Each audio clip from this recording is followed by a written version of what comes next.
Nangyari ito sa isang tahimik na baryo sa Batangas, kung saan akala ko'y doon ko matatagpuan ang kapayapaan. Hindi ko inakala na ang payapang buhay ko ay mababago ng simpleng tanim sa bakuran. Hello, ako si Marikit, 27 anyos, at 3 linggo na ang nakalipas nang magsimula ang kakaibang kwento ko dito sa aming munting bahay sa Lawa ng Taal. Matagal ko nang pinapangarap ang isang tahimik na buhay pagkatapos ng isang taon na puno ng pagbabago, bagong trabaho, mga paalam na mahirap tanggapin, at isang relasyon na nagwakas sa hindi inaasahang paraan. Kaya nang makahanap ako ng maliit na bahay sa gilid ng bayan na may lumang hardin na halos magkaluma na pero buhay pa rin, inisip ko na ito na ang sagot sa aking pangangailangan. Hindi ako madalas mag-alaga ng mga halaman, ginagawa ko lang ito bilang obligasyon. Ngunit ang mga ito, matitibay at tahimik, ay patuloy na nagmumukhang maganda. Sa araw na iyon, suot ko ang lumang shorts na halos 10 taon ko nang gamit, at isang blusang payak na pinalamlam ng araw at labahan. Akala ko'y mananatili ang katahimikan habang nilalakad ko ang bakuran, ngunit may narinig akong kakaibang tunog mula sa likod ng bakod. Tumango ako mula sa pagdududot ng daliri ko sa maliit na bato sa aking paa, at doon ko nakita ang mga matang kulay abo, parang pilak sa liwanag ng dapit hapon, na nakatitig sa akin ng maihalong pag-aalinlangan at kuryosidad. Si Mang Roberto, ang bago naming kapitbahay na lumipat noong isang Sabado na maulan, ang nakatayo sa kabilang panig ng aming bakuran. Hindi ko siya masyadong nakilala noong una, matangkad, may suot na maong at jacket, tila pagod ngunit hindi malungkot. Ngunit ngayon, sa likod ng lumang bakod na may kalumaan at alikabok, parang mas naroroon siya, mas buhay. Ang kanyang mga pilak na buhok sa gilid ay bahagyang magulo, at may tinatawag akong katahimikan sa kanyang postura, isang tahimik na tapang, parang taong dumaan sa maraming unos at natutunang pahalagahan ang kapayapaan ng sandali. Pasensya na kung nakakaistorbo, mahina ang kanyang boses, mas malambing kaysa sa inaasahan ko. Nangangailangan siya ng mga limon mula sa puno ko, na ang ilang sanga ay sumobra na sa kanyang bakuran. Pwede ba akong kumuha ng limon? Ginagawa ko kasit sa para sa ubo. Napangiti ako. Siyempre, kuha mo lang. Hindi naman talaga ako madalas gumamit ng mga limon dito. Medyo nag-aatubili akong tingnan ang mga maliit niyang hawak. Ganyan ang maliliit, pero yung magaganda ay nasa taas pa. Sige, kuhanan mo ako ng ilan. Nagtagal siya saglit sa pagtitig, tila hindi sanay na may kapitbahay na ganito katulungin. Sige, salamat, sagot niya nang may munting ngiti na pumukaw ng kakaibang kilig sa dibdib ko. Inilapag ko ang regador, umakyat sa hagdang kahoy, at pinili ang pinakamakinis at makintab na limon. Mahinahon kong ibinato ito sa ibabaw ng bakod at hinuli niya ng parang itlog na mahalaga. May talento ka pala sa pagpili ng prutas, biro niya habang itinaas ang isa sa ilalim ng liwanag. Alam ko lang kung paano di gamitin, natawa ako. Pero gusto kong makita silang maganda. Totoo, gusto ko rin pagmasdan ang magagandang bagay, sagot niya ng kalmado. Sa unang pagkakataon, napansin ko ang ningning sa kanyang mga mata, parang mailihim na kwento. At doon, sa aming munting palitan sa likod bahay, nagsimula ang isang kwento na hindi ko inaasahan, isang kwento na magpapabago sa lahat ng inaakala kong kapayapaan ko. Hindi ko inaasahang magiging simula iyon ng aming araw-araw na pag-uusap sa bakuran. Sa mga sumunod na araw, halos palaging lumalabas si Mang Roberto sa dapit-hapon, kapag ang araw ay unti-unting lumulubog sa likod ng mga bubong ng mga kapitbahay namin sa barangay San Nicolas. Hindi namin kailangang magtakda ng oras o lugar, tila ba ang takdang panahon ay kapag ang araw ay nagiging malumanay na ilaw, at ang init ng araw ay unti-unting humihina. Isang hapon, may narinig akong kakaibang tunog, ang maingat na pagputol ng balat ng limon gamit ang kutsilyo. Tumingala ako at nakita ko siya, nakasandal sa bakod, hawak ang isang limon.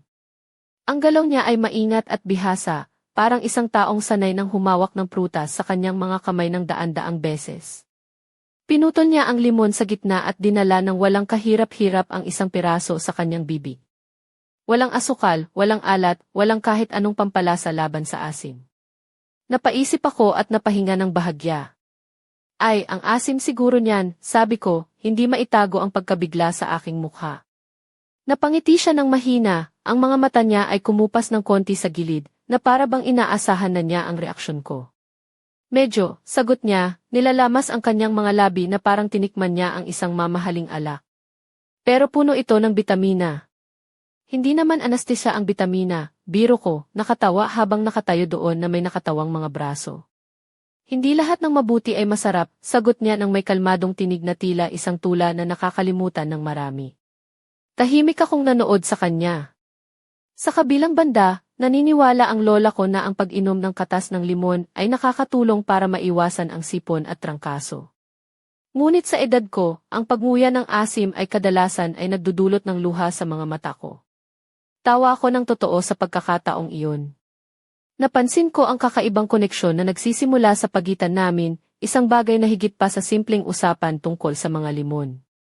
Alam mo, sabi ko ng maihalong biro at hamon, pwede ba akong tumikim? Tumingin siya sa akin ng sandali, pagkatapos ay inabot ang kalahati ng limon sa ibabaw ng bakod, na parang isang alay. Sige, pero pangako, huwag kang gagawa ng mukha. Hindi ako nangako, sagot ko, at kinuha ko ang limon, nilunok ng halos umiyak ako sa asim na kumalat sa bibig ko. Grabe! Parang lason. Napatawa siya ng malakas, isang bihirang tawanan na malalim at umaalingaw sa aming bakuran, na para bang tumigil pansamantala ang mga maya sa paghuni nila. Survive ka, biro niya habang nakangiti pa rin. Halos hindi, sagot ko, itinapon ang balat sa hardin kung saan tiyak ay magpapasalamat ang mga langgam. Habang nag-uusap kami, naitanong niya ng walang halong pag-aalinlangan, alam mo ba, dati akong bartender. Napanganga ako. Talaga? Saan? Dito sa Maynila, tapos sa Cebu. Maraming klase ng drinks, karamihan gumagamit ng limon. Umiti ako ng bahagya. Kaya pala marunong kang pumili ng limon. Nagkaroon ng saglit na katahimikan, habang ang hangin ay humahaplos sa mga dahon ng aming limonero. Isang puting bulaklak ang nahulog sa lupa sa pagitan namin, tila simbolo ng isang bagong simula. Bakit hindi mo pa ako inaanyayahan sa mga gin na iyon? Tanong ko na maihalong pilyong ngiti. Umiti siya ng dahan-dahan, parang may iniisip na plano. Paano kung bukas? Sa bakuran ko, may gin tonic na mailimon. Walang pagmamadali, usapan lang. Biglang tumalon ang puso ko, pero pinilit kong manatiling kalmado.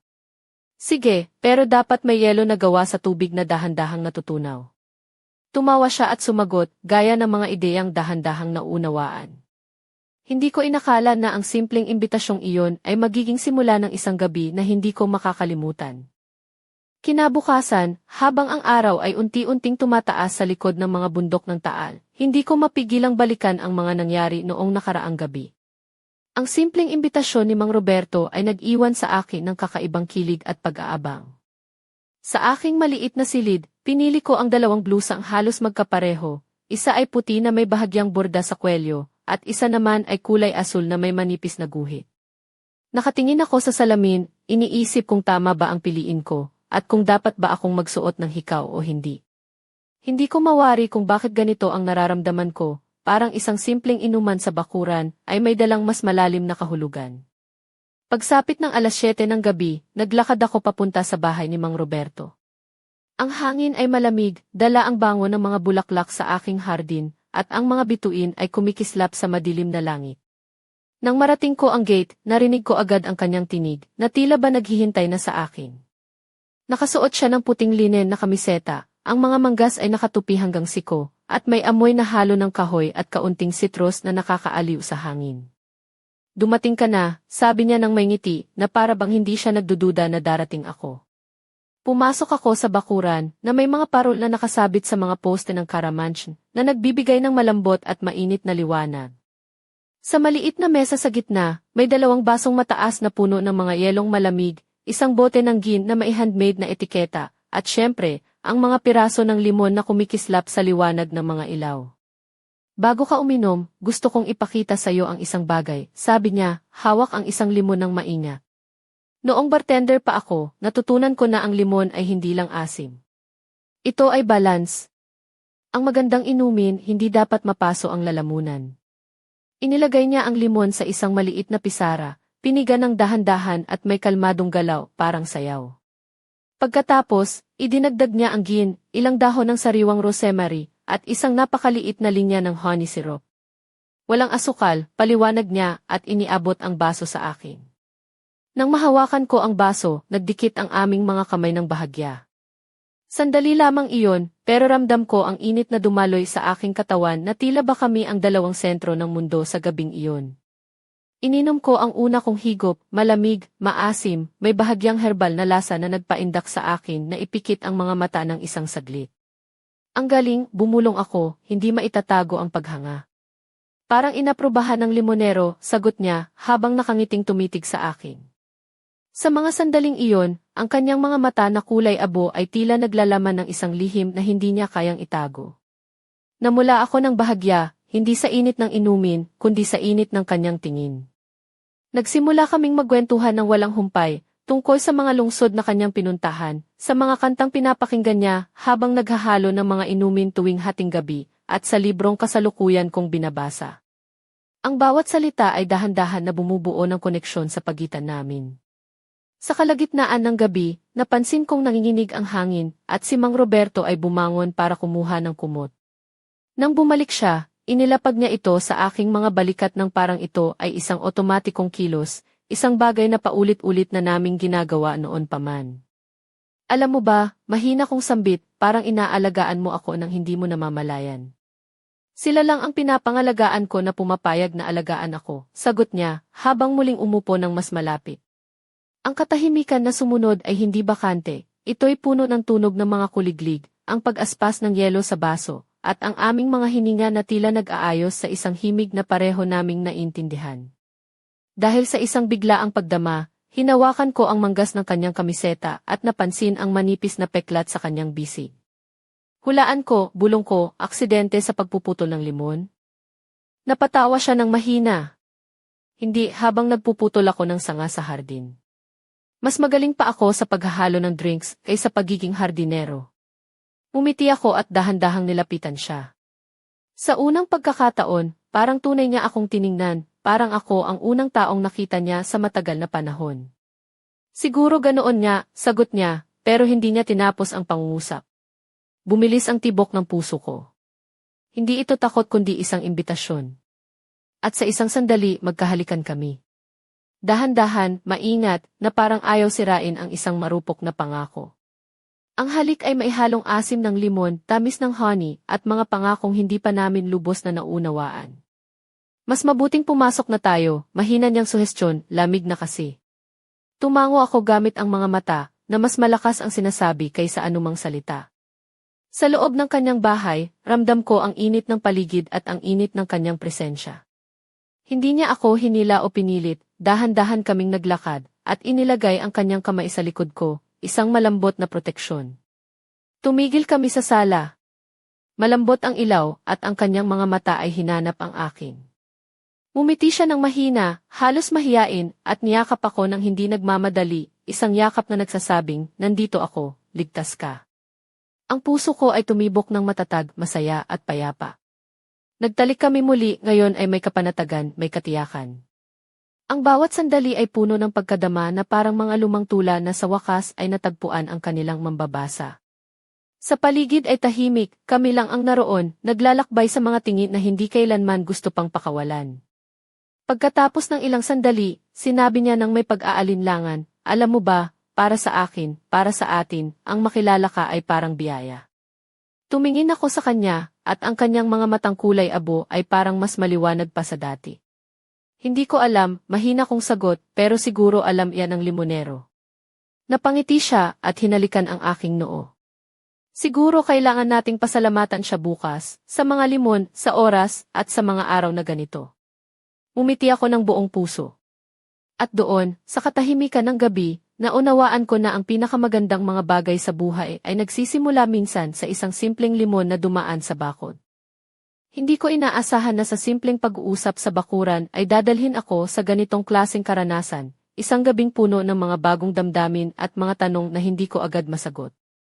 Sa mga sumunod na araw, ang bawat pagdiriwang ng dapit hapon ay naging espesyal na sandali para sa amin. Hindi na kami nagkikita sa pamamagitan lamang ng bakod, lumalalim ang koneksyon namin, at unti-unting nabubuo ang isang kwento na parang isinulat ng tadhana. Isang araw, habang nagdidilig ako sa mga halaman sa hardin, naramdaman ko ang presensya niya sa kabilang panig ng bakod.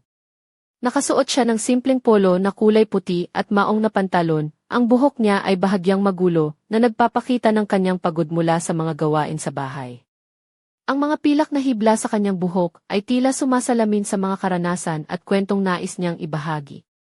Marikit, may gusto akong ipakita sa'yo, tawag niya ng may kakaibang pang-akit sa tinig. Lumapit ako sa bakod at nakita ko ang isang lumang kahon na may kalumaan, ngunit may halong pag-aalaga sa pagkakapreserba.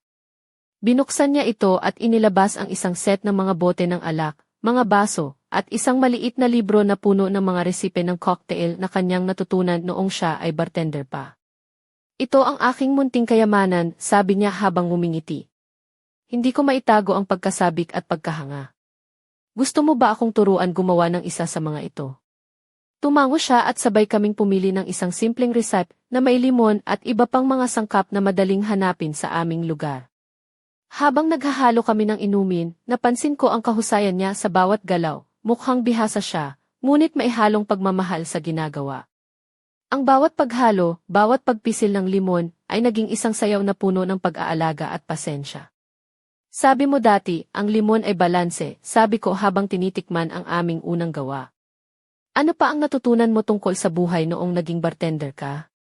Napahinga siya ng malalim at tumingin sa akin nang mailalim sa mga mata. Maraming tao ang dumaan sa buhay ko, bawat isa may kanya-kanyang kwento. Natutunan kong pahalagahan ang bawat sandali, lalo na yung mga tahimik at payapa, tulad ng gabing ito. Naramdaman ko ang init ng kanyang salita, at unti-unting bumukas ang puso ko sa mga posibilidad na dala ng aming pagkakaibigan. Ngunit sa gitna ng aming kasiyahan, may mga tanong na bumabalot sa aking isipan, ano ba talaga ang hinahanap niya? At ano ang aking handang ibigay sa pagkakataong ito? Habang nag-uusap kami sa ilalim ng mga bituin, hindi ko maiwasang mapaisip na ang simpleng limon na ito ay nagdala ng isang hindi inaasahang paglalakbay, isang paglalakbay na puno ng mga pag-asa, pangarap, at mga lihim na naghihintay na matuklasan. Sa gabing iyon, habang papalayo ako sa bahay ni Mang Roberto, dala ko ang mga tanong na hindi ko pa masagot, at ang isang pangako na nais kong sundan, ang pangakong magpapatuloy ang kwento namin, kahit saan man ito dalhin ng panahon. Hindi ko malilimutan ang araw na iyon sa aming bakuran sa barangay San Nicolas.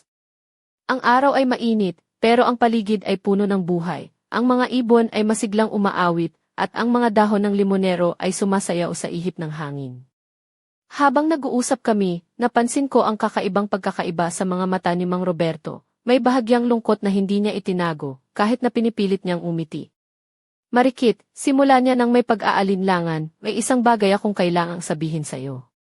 Napatingin ako sa kanya, ang puso ko ay biglang bumilis ang tibok. Hindi ko alam kung ano ang aasahan, ngunit ramdam ko na ang mga susunod na salita niya ay magbabago ng lahat.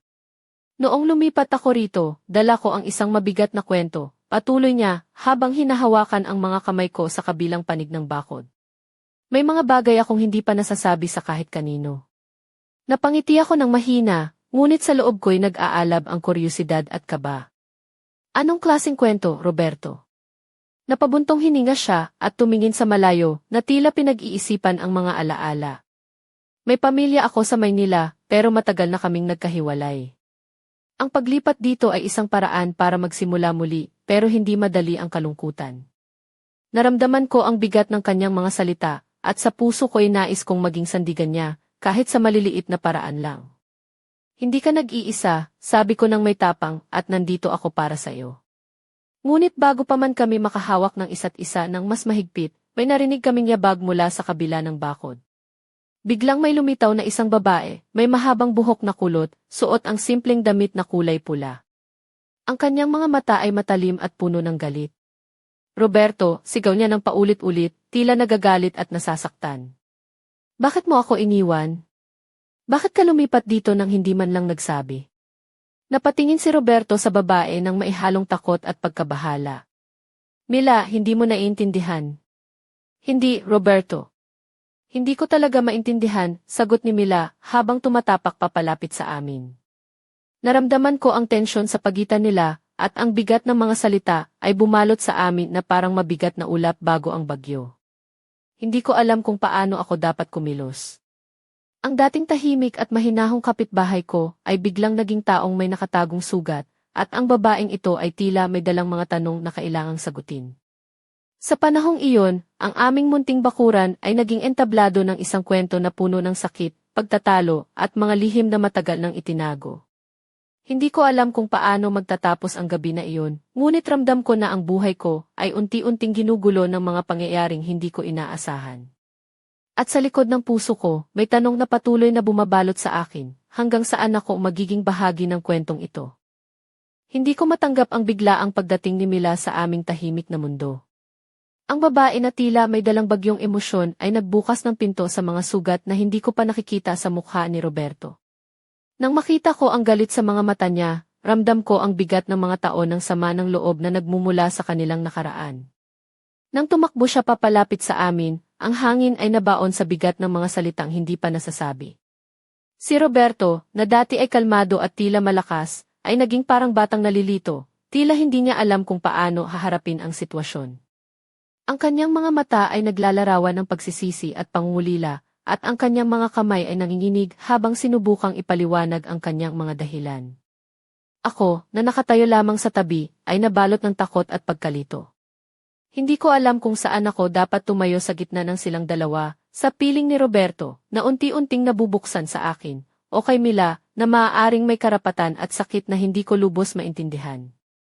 Lumipas ang ilang minuto na tila walang hanggan, puno ng mga patinig at hininga na nag-uusap ng walang salita.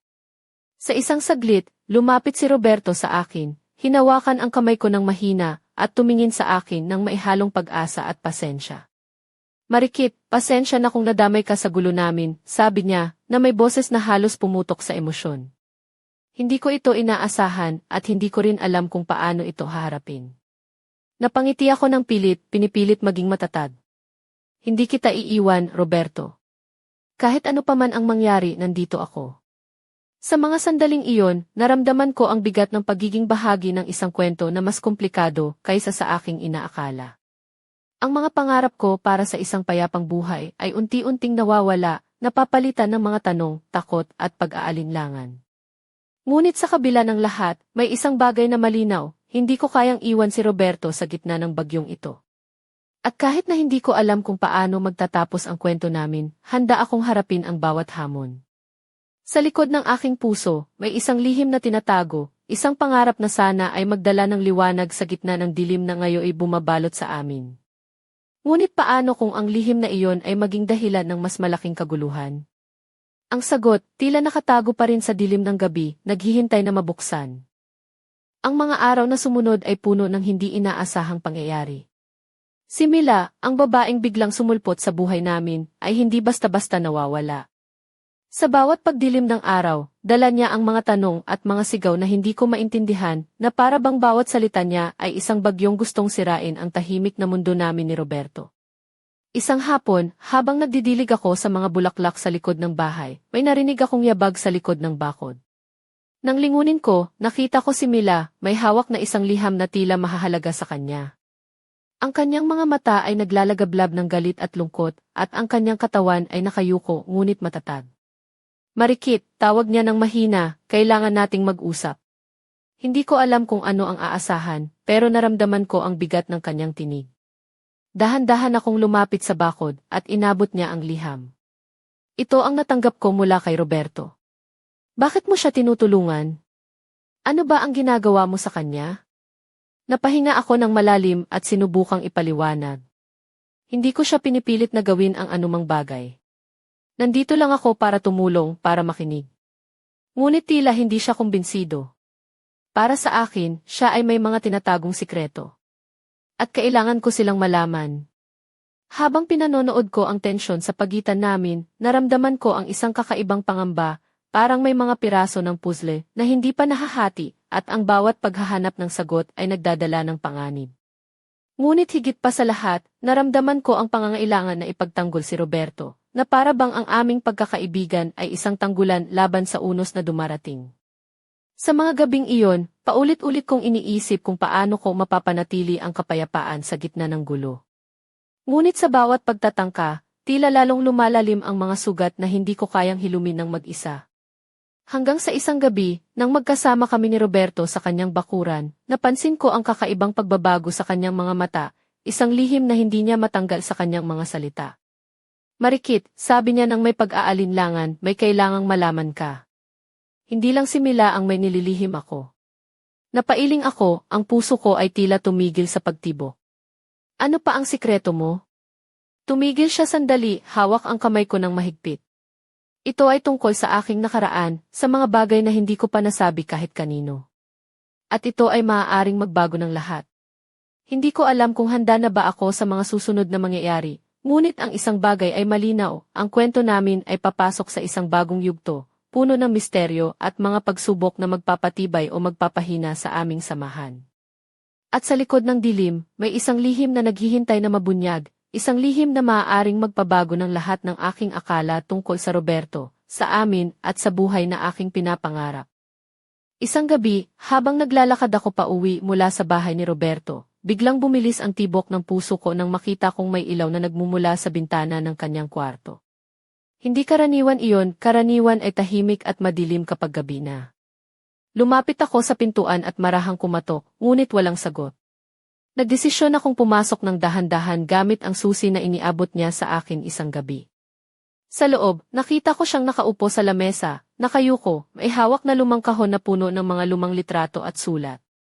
Ang kanyang mukha ay litong-lito, puno ng lungkot at alaala. Lumapit ako ng maingat. Roberto, anong nangyayari? Tumingin siya sa akin, ang mga mata niya ay tila naglalaman ng dagat ng mga kwento. Marikit, may mga bagay sa nakaraan ko na hindi ko inaasahang babalik. Pinakita niya ang mga larawan ng isang batang lalaki at babae na magkasama, mga sulat na may mga pangakong hindi natupad, at mga dokumento na tila mahalaga sa kanyang pagkatao. Siya si Mila, paliwanag niya. Hindi lang siya basta kapitbahay. Siya ang aking nakaraang buhay, ang aking nakalimutang bahagi. Naramdaman ko ang bigat ng kanyang mga salita, at ang sakit na matagal na niyang tinatago. Bakit mo ako hindi sinabi lahat ng ito? Takot ako, sagot niya ng may hina. Takot na masaktan ka, takot na mawala ka. Hinawakan ko ang kanyang kamay, pinipilit na ipakita ang aking suporta. Hindi kita iiwan, Roberto. Kahit ano pa man ang mangyari, kasama mo ako. Ngunit bago pa man namin mapag-usapan ng masinsinan ang mga detalye, may narinig kaming yabag mula sa labas ng bahay. Ang pintuan ay biglang bumukas at si Mila ay pumasok, ang mga mata niya ay puno pa rin ng galit at sakit. Hindi mo ako maiiwasan, Roberto, sigaw niya. Kailangan nating tapusin ito. Ang tensyon sa silid ay tumaas, tila ba ang bawat hininga ay nagiging mabigat na hangin na pumipigil sa aming paghinga. Sa sandaling iyon, napagtanto ko na ang kwento namin ay hindi na lang tungkol sa limon at mga inumin, ito ay tungkol sa mga sugat ng nakaraan, mga lihim na kailangang harapin, at mga desisyong magbabago ng buhay. Hindi ko alam kung paano matatapos ang gabi na iyon, ngunit isang bagay ang malinaw, ang aming munting mundo ay unti-unting nagiging isang labanan ng puso, katotohanan at pag-asa.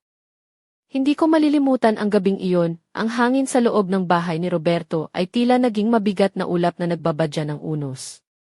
Ang mga mata ni Mila ay puno ng galit, habang si Roberto ay tila sugatan ng mabigat na alaala na sa wakas ay napilitang harapin. At ako? Nakatayo lamang ako sa gitna ng kanilang dalawa, puso ko ay naguguluhan, at isip ko'y puno ng mga tanong na walang sagot. Paano ba tayo lalabas sa gulong ito? Ang tanong na paulit-ulit kong sinasambit sa aking isipan habang pinapanood ang dalawa. Sa isang iglap, nagalit si Mila. Hindi mo ako pinili noon, Roberto. Ngayon, sino ang pipiliin mo? Siya ba, o ako? Tumigil ang lahat sa paligid, ang mga salita niya ay parang kidlat na tumama sa gitna ng katahimikan. Ang tensyon ay naging halos di matawaran, at para bang ang mundo namin ay nasa bingit ng pagbagsak. Si Roberto ay tumayo, nilapitan si Mila at hinawakan ang kanyang mga kamay. Hindi ko kayang piliin ang isa lang. Kayo pareho ay bahagi ng buhay ko at hindi ko gustong masaktan ang sinuman. Ngunit si Mila ay hindi sumuko. Kailangan mong pumili, Roberto. Kailangan nating iayos ito o mawawala tayo lahat. Hindi ko mapigilang maluha sa bigat ng sitwasyon. Ang mga pangarap ko para sa isang payapang buhay ay tila napalitan ng isang pelikula ng sakit at pag-aalinlangan. Sa gitna ng gulo, napatingin ako kay Roberto. Ang kanyang mga mata ay puno ng pagsisisi, ngunit mayroon ding apoy ng determinasyon. Marikit, sabi niya ng may lakas ng loob, hindi ko alam kung paano, pero gusto kong subukan. Gusto kong magkaroon tayo ng pagkakataon na maging masaya. Napaluha ako, at sa kabila ng lahat, naramdaman ko ang isang kakaibang lakas na nagmumula sa aming pagkakaibigan, isang lakas na maaaring magdala ng pag-asa, kahit sa pinakamadilim na gabi. Ngunit bago pa man namin mapag-usapan kung paano namin haharapin ang bukas, may narinig kaming malakas na pagkatok sa pintuan. Isang misteryosong bisita, dala ang mga sagot na magpapabago sa lahat. At sa sandaling iyon, naunawaan namin na ang aming kwento ay hindi pa tapos, ito ay nagsisimula pa lamang, at ang susunod na kabanata ay puno ng mga lihim, pagtataksil, at mga pangakong kailangang tuparin. Habang nakatayo kami sa sala ni Roberto, ang malakas na pagkatok sa pintuan ay parang kidlat na pumutol sa aming usapan. Ang puso ko ay kumabog ng mabilis, at ang bawat hininga ay tila tumigil sa hangin. Sino kaya ang darating sa ganitong gabi, dala ang mga sagot na magpapabago sa lahat? Dahan-dahan niyang binuksan ang pintuan, at sa pagpasok ng liwanag mula sa labas, nakita namin ang isang matanda, may suot na lumang barong at may hawak na mga papel na tila mahalaga. Ang kanyang mga mata ay seryoso, puno ng bigat ng mga kwento na hindi pa namin naririnig. Si Roberto Santiago ba ito? Tanong ng matanda, na may boses na puno ng paggalang ngunit may kasamang pangamba. Tumango si Roberto, at ang aming mga mata ay nagsimulang magtagpo sa isang sandali ng pag-aalinlangan. May mga dokumento po kami na kailangan ninyong malaman, sabi ng matanda, mga impormasyon tungkol sa inyong nakaraan, at sa mga taong mahalaga sa inyo. Doon ko naramdaman ang bigat ng lahat, ang mga lihim na matagal nang itinago, ang mga pangakong kailangang harapin, at ang mga desisyong magpapabago sa aming buhay magpakailanman. Nagpalitan kami ng mga tingin ni Roberto, at sa puso ko ay maihalo ng takot at pag-asa. Alam ko na ang susunod na mga araw ay magiging mahirap, puno ng mga pagsubok at mga tanong na kailangan naming sagutin. Ngunit sa kabila ng lahat, may isang bagay na malinaw, hindi na kami nag-iisa. Sa bawat laban, sa bawat pagsubok, magkasama kami. Habang pinapasok ng matanda ang mga dokumento, naisip ko na ang kwentong ito ay hindi lamang tungkol sa limon, sa mga inumin, o sa mga bakuran. Ito ay tungkol sa buhay, sa mga tao na dumadaan sa ating landas, sa mga sugat na kailangang gamutin, at sa pag-ibig na may kakayahang magdulot ng pagbabago. At kahit na hindi namin alam kung ano ang naghihintay sa amin, handa kaming harapin ito, magkahawak kamay, sa gitna ng dilim, patungo sa liwanag ng bukas. Ang kwento namin ay nagsisimula pa lamang.